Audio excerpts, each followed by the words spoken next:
Bom dia a todos.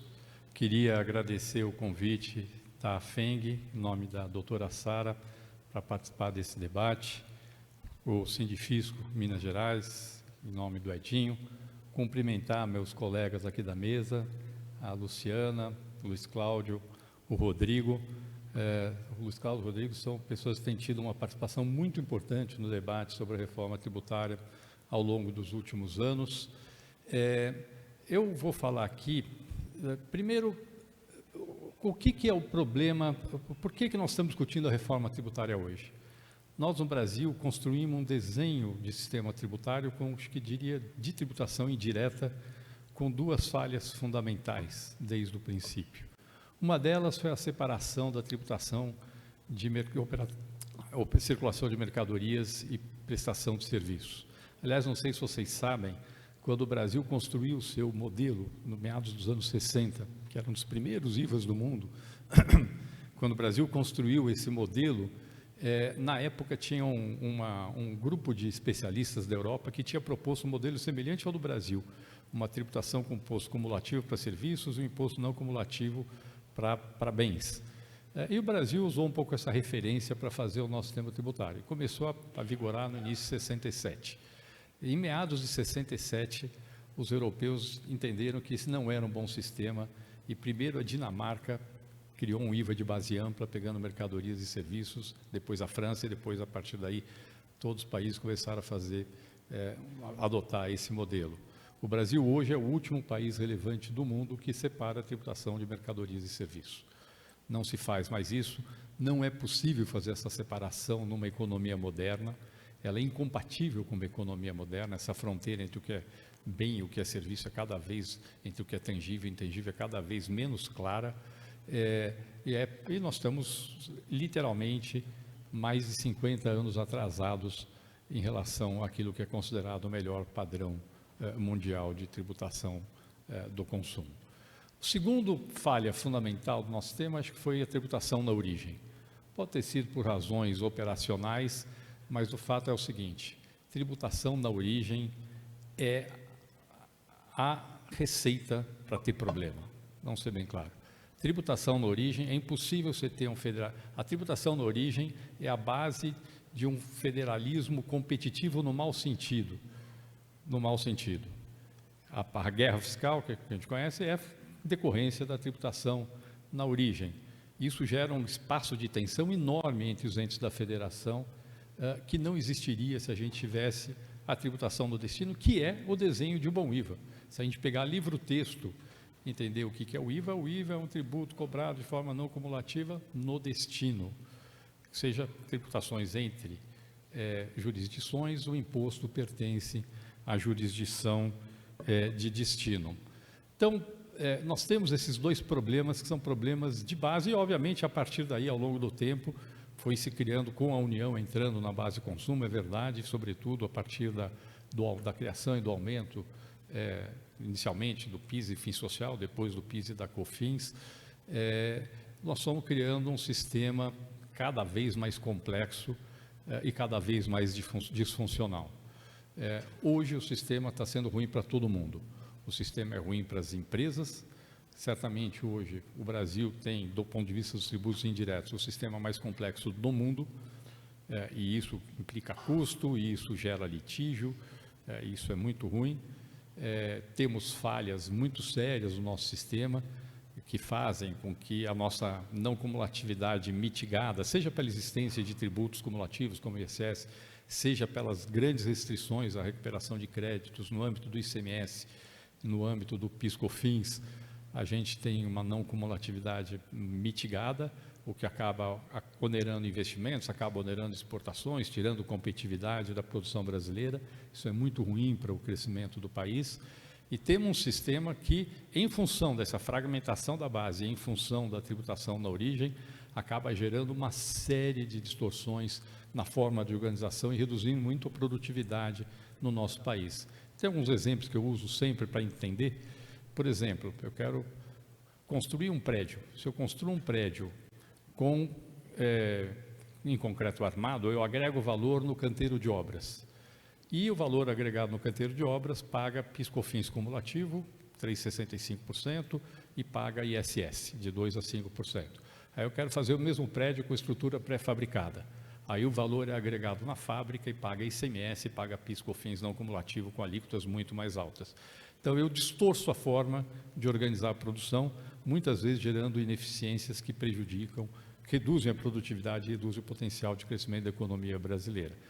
Sem contar outros efeitos. Para dar um exemplo, a gente tem hoje no Brasil, em função de diferenças nas alíquotas interestaduais e benefícios fiscais, eu tenho literalmente casos em que um caminhão carregando uma mercadoria sai do estado A, vai para o estado B, do estado B vai para o estado C, e do estado C volta para o estado A.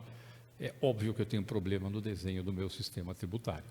Tá certo? Para a empresa economizar tributos, ela acaba fazendo uma coisa completamente irracional do ponto de vista econômico, que é fazer um caminhão dar uma volta pelo país, e isso acontece de fato, não é na teoria, isso é uma situação que acontece de fato no Brasil hoje. Então, é claro que nós temos problemas muito sérios. O que a reforma tributária, as PECs que estão, a PEC que está em discussão no Congresso Nacional, a PEC 45, mas que no fundo é a junção da PEC 45 e da PEC 110, o que ela faz? O que ela faz propõe substituir esse sistema extremamente disfuncional que nós temos hoje por um sistema que se aproxime dos melhores padrões internacionais. Um bom IVA. Quais são as características de um bom IVA? São base ampla de incidência, não cumulatividade plena, tributação no destino e regras o mais simples e homogêneas possíveis, o mínimo possível de exceções. Tem algumas que são necessárias por razões técnicas, mas o mínimo possível de exceções. Isso é um bom IVA. E essa é a ideia que surgiu, que está por trás da proposta de reforma tributária que nós estamos discutindo hoje.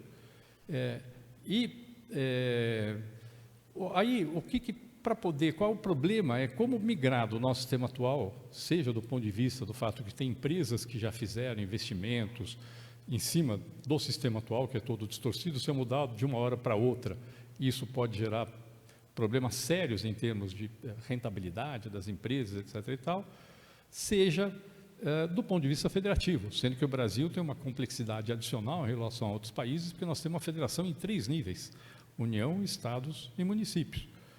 Temos 3 níveis de federação, enquanto que os países federativos geralmente só têm 2 níveis. Este é a base sobre a qual se buscou construir essa proposta que está em discussão hoje no Congresso Nacional. Do ponto de vista das empresas, se propôs uma transição que é bastante longa. Ela começa em 2027 com a mudança dos tributos federais e entre 2029 e 2033 a migração, uma progressiva redução das alíquotas dos tributos estaduais e municipais e a sua progressiva substituição pelos novos tributos. Dentro desse modelo se propôs esse modelo de um IVA dual. Um IVA federal, a contribuição sobre bens e serviços, e um IVA dos estados e municípios, o imposto sobre bens e serviços. Esse foi o desenho que está contemplado nessa proposta. E aí tem as questões federativas. Nas questões federativas, como é que se tratou a reforma tributária? A reforma tributária trata das questões federativas.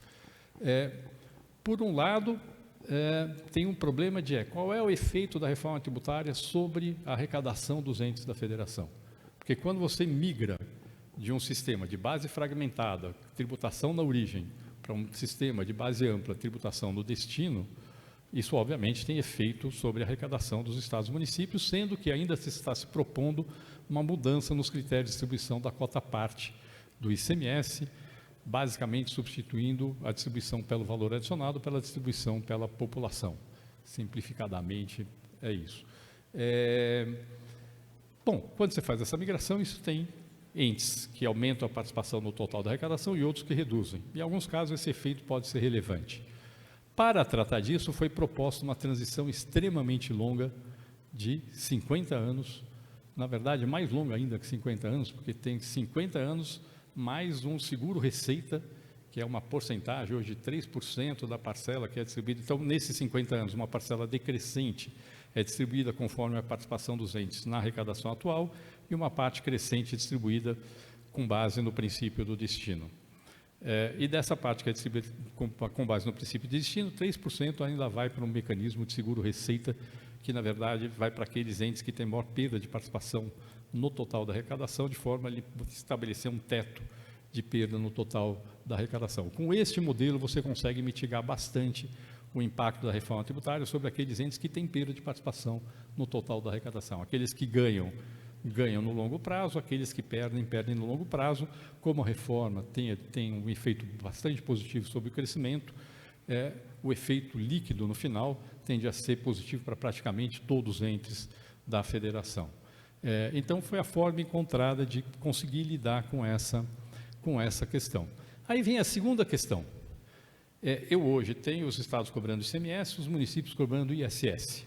Agora eu quero ter um modelo de um IVA de base ampla, respeitando o federalismo brasileiro. E aí foi proposta essa ideia de criar o Imposto sobre Bens e Serviços, que no fundo nada mais é do que um IVA estadual e um IVA municipal cobrados simultaneamente.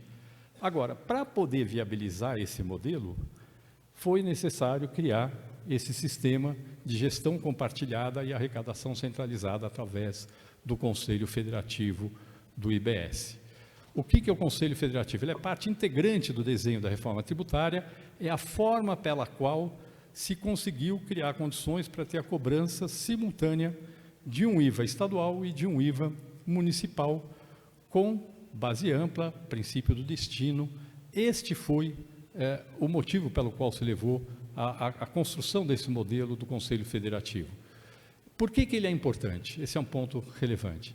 Ele é importante por conta dessa questão da transição federativa. Não dá para fazer essa transição federativa em 50 anos se não for o Conselho Federativo, se não tiver arrecadação centralizada. E, portanto, se eu não tiver o modelo do Conselho Federativo, eu posso ter, no caso de alguns entes da federação, uma transição muito traumática em termos do impacto da reforma sobre as suas receitas. Então, ele é importante para poder viabilizar isso. Só com a arrecadação centralizada é que eu consigo fazer essa transição de 50 anos na distribuição federativa da receita. Ele é importante para poder viabilizar um IVA municipal. É verdade que existem, do ponto de vista de estados, há possibilidades de fazer IVAs cobrados no destino sem ter um modelo do Conselho Federativo. Acho que, do ponto de vista técnico, são claramente inferiores ao modelo do Conselho Federativo, mas é possível fazer. No caso dos municípios, é impossível fazer isso e, portanto, o Conselho Federativo foi a forma de pegar os entes da federação, que numa federação em que temos 3 níveis da federação, e colocar eles em pé de igualdade num sistema que vai ser gerido conjuntamente pelos estados e municípios. Aliás, esse é um ponto importante. A União não tem participação nenhuma, zero, na gestão do Conselho Federativo. Nenhuma. O Conselho Federativo é gerido pelos estados e pelos municípios, sem nenhuma participação da União.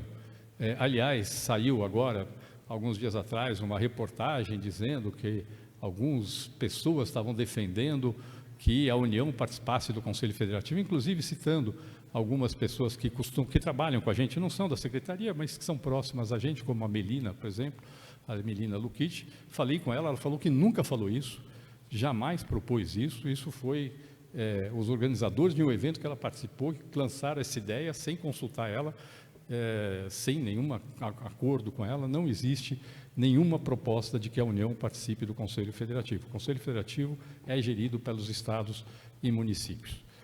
Obviamente, existem questões como vai ser a governança do Conselho Federativo, que são questões políticas que estão sendo discutidas no Congresso Nacional. Agora, o modelo é muito importante. Ele é importante, então, do ponto de vista federativo, é importante porque é ele que permite que a gente tenha um tributo nacionalmente uniforme. Quais são as atribuições do Conselho Federativo? As atribuições são editar o regulamento do imposto, normas infralegais,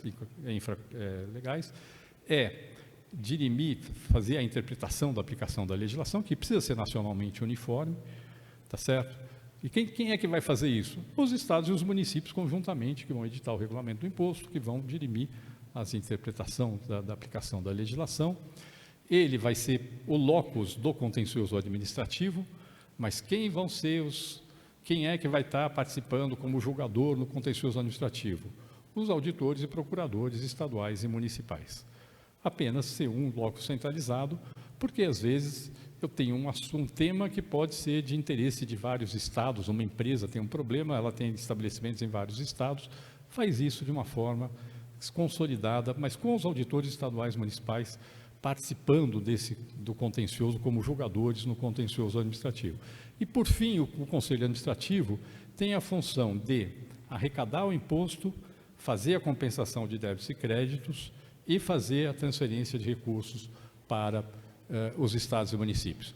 Nesta questão, ele basicamente vai gerir um algoritmo. Aí me perguntam, como é que vai ficar? Quem vai fiscalizar? Vocês vão fiscalizar. Esse é o ponto fundamental.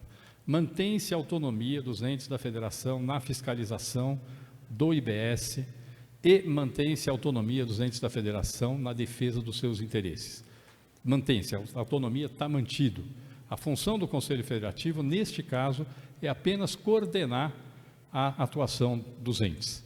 Os entes serão autônomos, terão autonomia na gestão da sua fiscalização, no estabelecimento daquilo que eles entendem que é importante para fazer em termos de fiscalização, apenas como eu tenho um tributo que é federal, eu tenho a CBS, que vai ter a mesma legislação que o IBS, e tenho um tributo que é dos estados e municípios, apenas é importante que isso seja feito de forma coordenada, para que não vai lá um auditor federal, um estadual, um municipal, cada um com uma ideia diferente. Inclusive, no final, vai acabar tendo que ter alguma coordenação também com a Receita Federal, essa que é a verdade.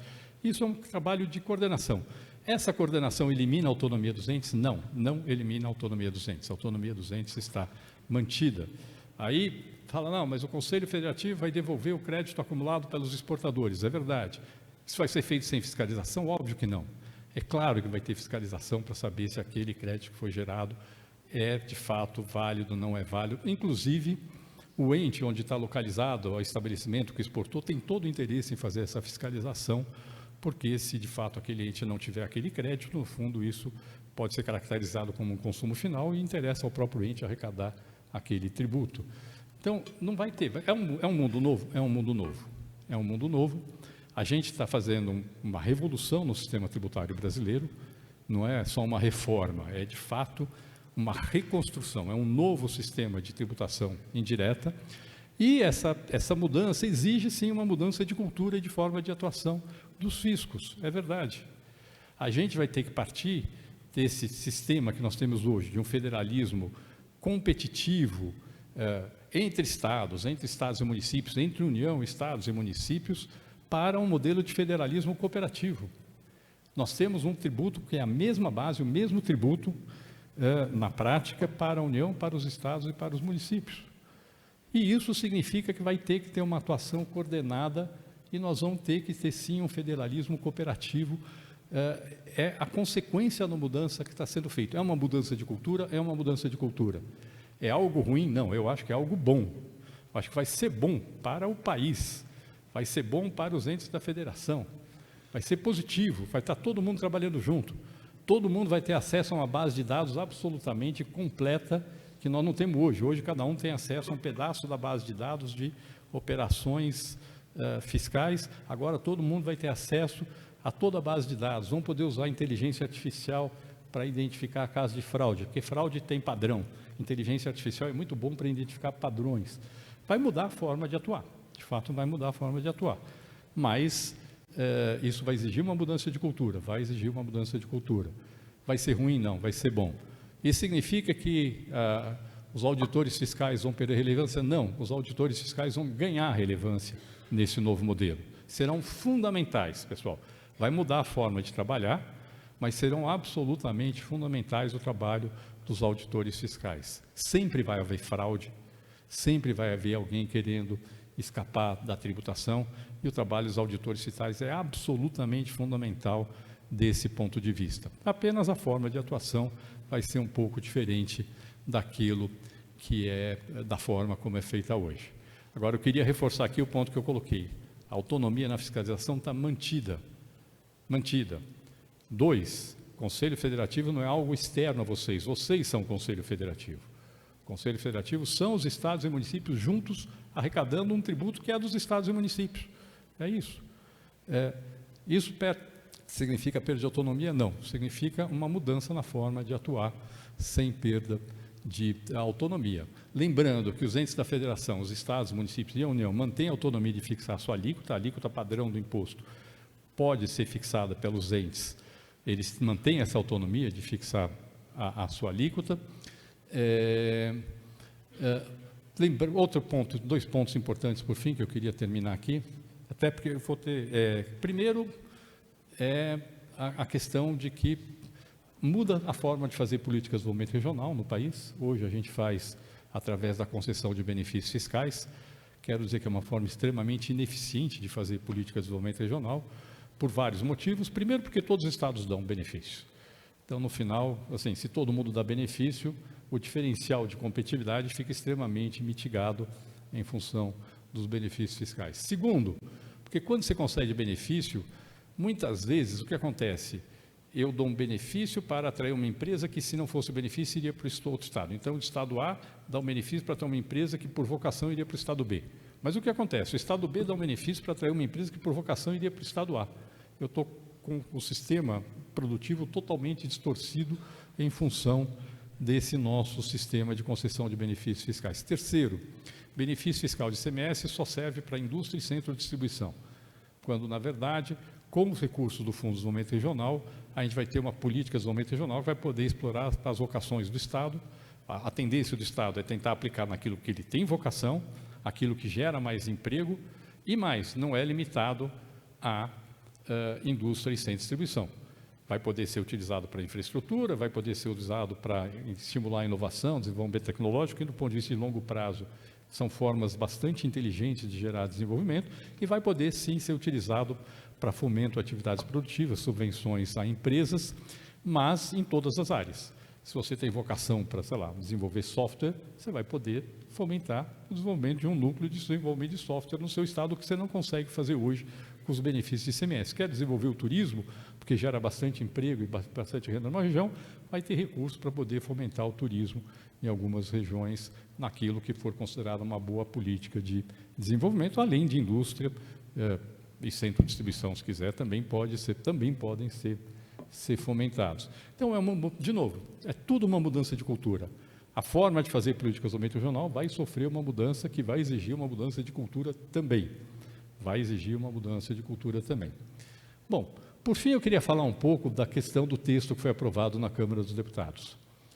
O ideal, do ponto de vista técnico, seria um IVA sem nenhuma exceção, exceto algumas de caráter técnico. Nenhuma exceção, esse seria o ideal. Foi aprovado um texto com uma série de exceções.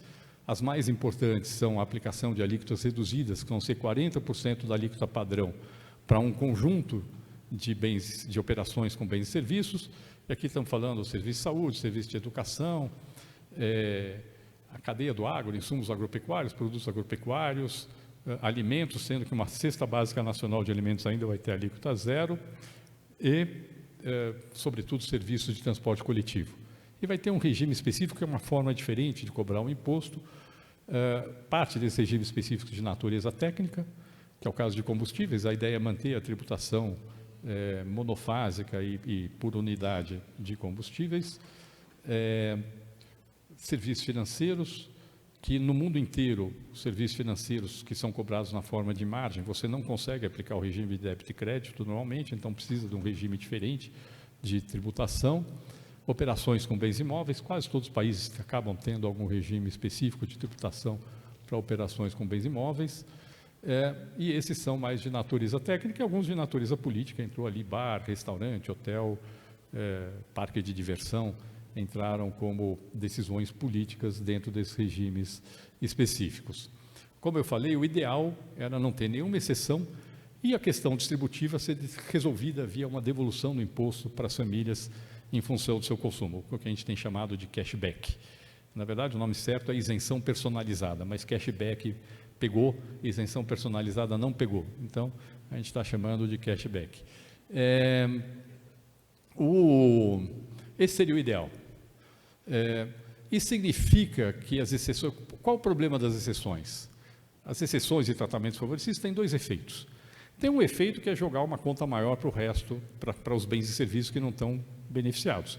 Como a reforma tributária é toda construída para que, ao longo da transição, seja fixada uma alíquota que a gente chama de alíquota de referência, uma federal, uma estadual, uma municipal, que é a que mantém a carga tributária atual, obviamente, quanto mais bens e serviços têm tratamento favorecido, mais os outros vão ter que ter uma alíquota mais alta, ou seja, a alíquota padrão do imposto tem que ser mais alta para poder manter a arrecadação, a carga tributária. Então, uma das consequências é alguns setores são beneficiados e os outros pagam a conta. O segundo efeito é um efeito um pouco mais menos claro, que é o seguinte: quando eu tenho exceções, eu tenho o problema da classificação. A classificação aumenta o custo de apuração e recolhimento dos tributos, e a classificação tende a gerar litígio.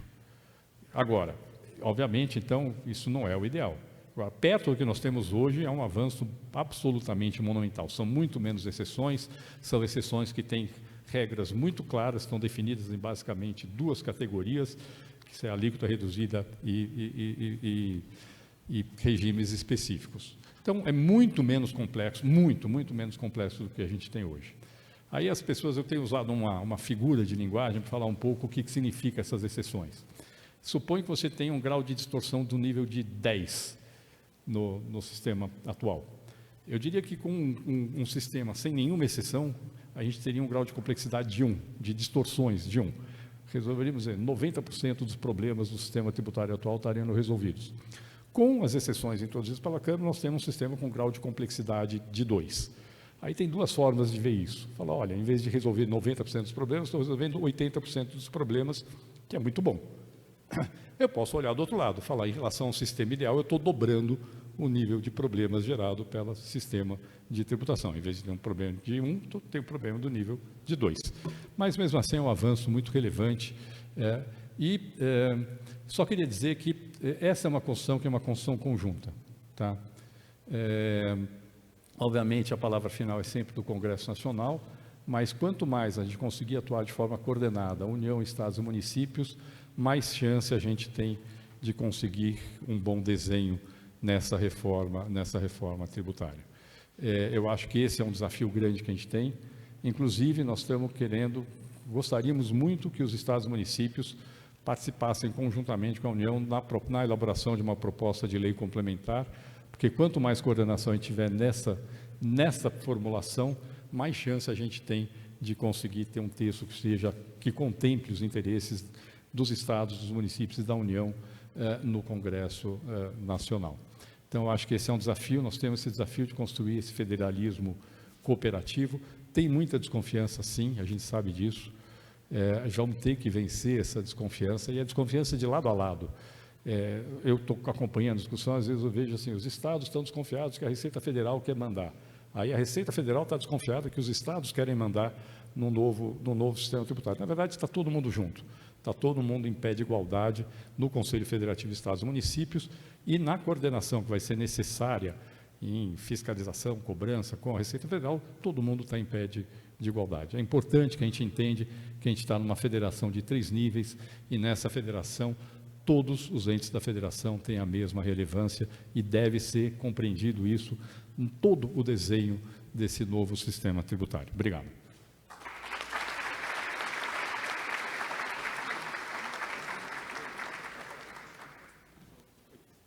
Só um pedido, eu vou ter que sair às 10h30, então até ia pedir se o Rodrigo e o Luiz Cláudio conseguissem terminar a fala deles até às 10h30. Infelizmente, eu tenho que sair às 10h30, porque eu tenho que estar às 2 horas em Brasília. Então, eu vou ouvir o Rodrigo e o Luiz Cláudio, e depois o Rony, que é da Receita Federal, fica aqui no meu lugar para poder continuar o debate. Tá? Muito obrigado. Queria aproveitar e cumprimentar também o Renê aqui, secretário do Pará, mas que é mineiro, né? Mais do que... acima de tudo, mineiro. Tá bom, obrigado. Muito obrigada, secretário, foi muito bom. Cada vez que eu escuto falar, eu vejo que a reforma ela é mais necessária, ela vem ao encontro de necessidades e que nós estamos trabalhando e vamos ter que trabalhar ainda muito mais em coordenação para conseguir que essa colaboração na construção das leis complementares e desse finalzinho agora até a aprovação tenha efetivamente a participação dos estados. Eu tenho apenas 2 perguntas aqui. Uma delas é, na verdade, um pouco de crítica em relação à reforma. Eu vou deixar para nós fazermos depois, num outro momento, mas existe uma aqui que foi encaminhada pelo colega Tolstói no Lasco, que diz respeito ao seguinte, eu acho que essa é o Bernard quem tem que responder. CBS e IBS são tributos de idêntica base imponível, fato gerador, contribuintes, entre outros. Havendo conflitos interpretativos entre a União e os estados e municípios, como essa questão vai ser resolvida? Haverá precedência de uma interpretação sobre outra? Como é que isso pode acontecer? Bom, na verdade, o ideal é que a interpretação seja a mesma. Acho que esse esforço de coordenação é um esforço de coordenação entre estados e municípios no Conselho Federativo e os estados e municípios junto com a União na interpretação da legislação. Isso é o ideal. Se não for possível, não estamos dizendo que isso não é uma obrigação, mas isso é o ideal. Se isso não for possível, vai ter duas interpretações e quem vai acabar decidindo vai ser o judiciário. Em princípio, em última instância, o STJ. O ideal é que seja feito um trabalho para que tenha, de fato, a mesma interpretação da legislação em todos os casos. Agora, eu quero dizer uma coisa, eu acho que o risco, a gente aqui olha muito para o sistema atual, em que, às vezes, a interpretação da legislação tem efeitos federativos. Na tributação do destino, isso não vai acontecer. Então, a tendência é ter muito mais convergência, mas muito mais convergência no sentido da interpretação da legislação do que tem hoje. Eu acho que esse de novo, é um trabalho de construção que vai ter que ser feito, já falei, entre os estados e municípios no Conselho Federativo e entre os estados, municípios e a União na interpretação da legislação e possivelmente até na questão do contencioso administrativo e judicial. Acho que aí tem um esforço de integração muito grande. O que é fundamental nesse processo é que se entenda que os três esferas da federação estão em pé de igualdade nesse processo. Eu acho que esse é o ponto fundamental. Eu sei que é uma mudança de cultura, eu sei que tem desconfiança, como eu falei, mas eu acho que a gente chega lá. Eu estou vendo muito boa vontade dos participantes no nível técnico dessa discussão, de todos os entes da federação, para a gente consiga chegar nesse ponto. Abi, mais ou menos nesse mesmo sentido, me parece, você me corrija se eu estiver errado, que essa questão que a CBS ela seria lançada primeiro por lei ordinária e o IBS teria que vir depois por uma lei complementar, essa foi superada na redação que saiu da Câmara, não é isso? Isso, Inclusive no Senado a ideia é deixar mais claro ainda, vai ser uma lei complementar só para o IBS e a CBS. Porque o colega manifestou a preocupação. Vai ser uma única legislação, inclusive todo o modelo foi construído para que a partir de 2026, que é o período de teste, já comece a ser cobrado o IBS e a CBS conjuntamente. Não vai começar. É verdade que a transição total para os tributos federais é mais rápida, em 2027, e para os estados e municípios é mais longa, aí por várias razões, sobretudo fiscais, porque tem uma questão de compensação de benefícios convalidados, não daria para antecipar, mas... eles nascem juntos. A legislação vai ser a mesma e a construção, todo o trabalho está sendo feito para que a construção, provavelmente vai ter um regulamento do IBS, um regulamento da CBS, mas todo o trabalho está sendo feito para que desde o princípio seja o mais compatível possível dos dois e vai ser feito simultaneamente. A ideia não é que um saia na frente e o outro venha depois, não. A ideia é fazer tudo conjuntamente desde o começo.